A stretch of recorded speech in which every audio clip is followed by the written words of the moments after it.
सुप्रभात बच्चों। हम लोग जैसा कि जानते हैं कि बाल राम कथा पाठ के अंतर्गत हम देख रहे हैं 2 वरदान। तो बहुत सारी चीज़ें आप हम पढ़ चुके हैं और जो शेष है उसके विषय में आज हम लोग जानेंगे। मंथरा का लक्ष्य पूरा हो गया था। मंथरा का लक्ष्य कौन सा लक्ष्य? मंथरा ने कैकेयी से कहा था कि देवी तुम बहुत भोली हो, 2 वरदान मांग लो जो राजा दशरथ ने तुम्हें देने को कहा था। और इतना कहकर के वो चली गई, रनिवास से बाहर चली गई और उसने रानी कैकेयी से कहा, राम के लिए जाते जाते उसने कहा क्या कि राम के लिए 14 वर्ष से कम वनवास मत मांगना। उसने रानी कैकेयी से कहा कि देवी राम को किसी भी कीमत पर 14 वर्ष से वनवास कम मत मांगना, तब तक हमारा काम बन जाएगा। क्यों कि इतने समय में भरत राज काज संभाल लेंगे, समय भी हमें हमारे पास पर्याप्त हो जाएगा और इतने समय में भरत राज काज अच्छी तरह से संभाल लेंगे। रानी कैकेयी को भवन चली गई, मंथरा रनिवास से बाहर निकल गई। इतनी बातें जब उसने पूरी कर लिया तो मंथरा की बात को सुनकर के रानी कोप भवन चली गई और मंथरा रनिवास से बाहर निकल गई। दिन भर व्यस्त रहने के बाद, क्योंकि कल राम के राज्याभिषेक की तैयारी होनी है, उनका राज्याभिषेक होगा, बहुत सारे कार्य करने हैं, उसी में वो राज दरबार में व्यस्त रहे और कोई बात उन्हें ध्यान नहीं रही। लेकिन दिन भर व्यस्त रहने के बाद महाराज दशरथ को रानियों की याद आई। जब काम पूरा हो गया तब उनको रानियों की याद आई और तुरंत रनिवास की ओर चल पड़े शुभ संदेश देने। रानियों को शुभ संदेश क्या था कि कल राम का राज्य तिलक होगा। ये शुभ संदेश देने के लिए महाराज दशरथ रनिवास की ओर तीनों रानियों कौशल्या, सुमित्रा, कैकेयी को देने के लिए बाहर चल पड़े। सबसे पहले वह कैकेयी के कक्ष की ओर मुड़े। सबसे पहले वो कैकेयी के भवन की तरफ गए। कैकेयी वहां नहीं थी। प्रतिहारी से पता चला कि रानी कोप भवन में है। जब राजा दशरथ कैकेयी के भवन में पहुंचे तो रानी को वहां नहीं देखा, तो उन्होंने नौकर यानी प्रतिहारी का मतलब नौकर से पूछा कि रानी कहाँ है, तो पता चला कि रानी तो कोप भवन में है। दशरथ ने कोप भवन में जाकर दृश्य देखा तो हैरान रह गए। राम के राज तिलक की जानकारी देना कैकेयी को, इतना उसमें खुश थे।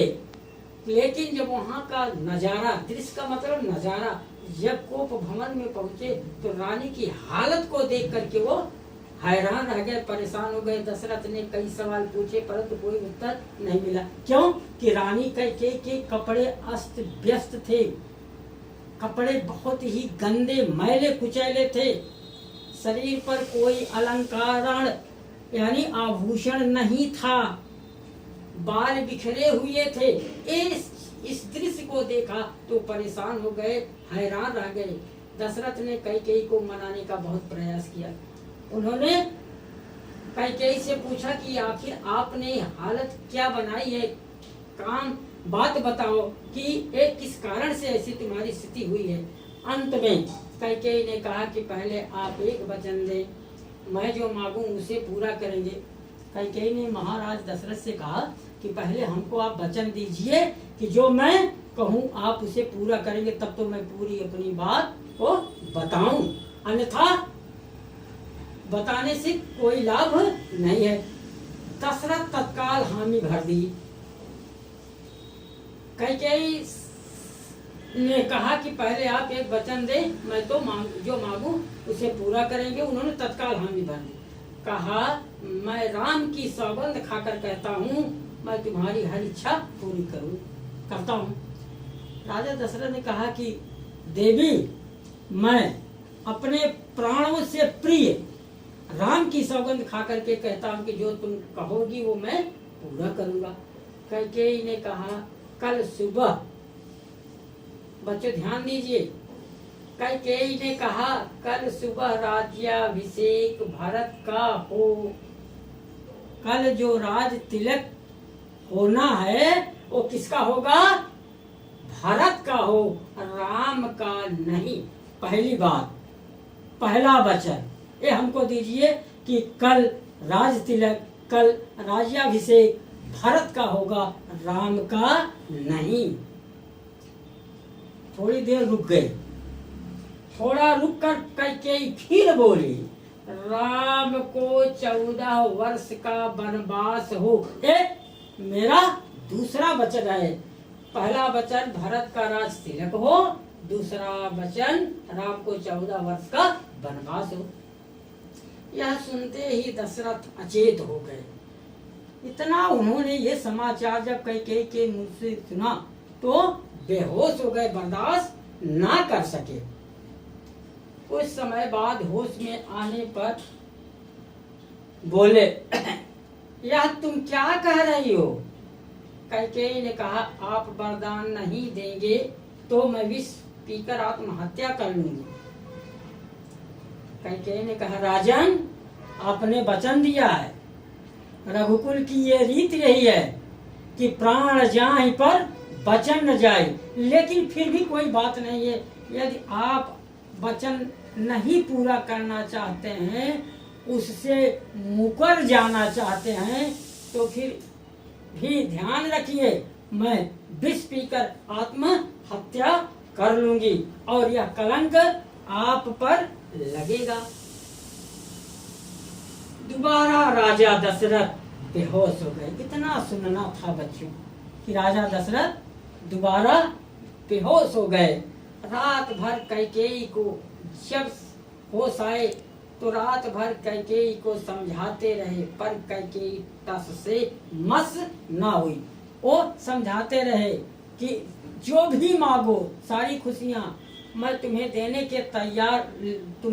के लिए तैयार हूँ, परंतु राम को वनवास मत भेजो। लेकिन रानी कैकेयी टस से मस नहीं हुई। सारी रात इसी तरह बीत गई। अब हम लोगों का बच्चों बालराम कथा पाठ्य पुस्तक का 2 वरदान, ये भी पाठ पूरा हो गया है। और आप लोग ये जो मुख्य बिंदु हमने दर्शाए हैं, आपको बताए हैं, इसको आप लोग अपनी कॉपी में जरूर उतार लेना और हमको दिखाना। धन्यवाद।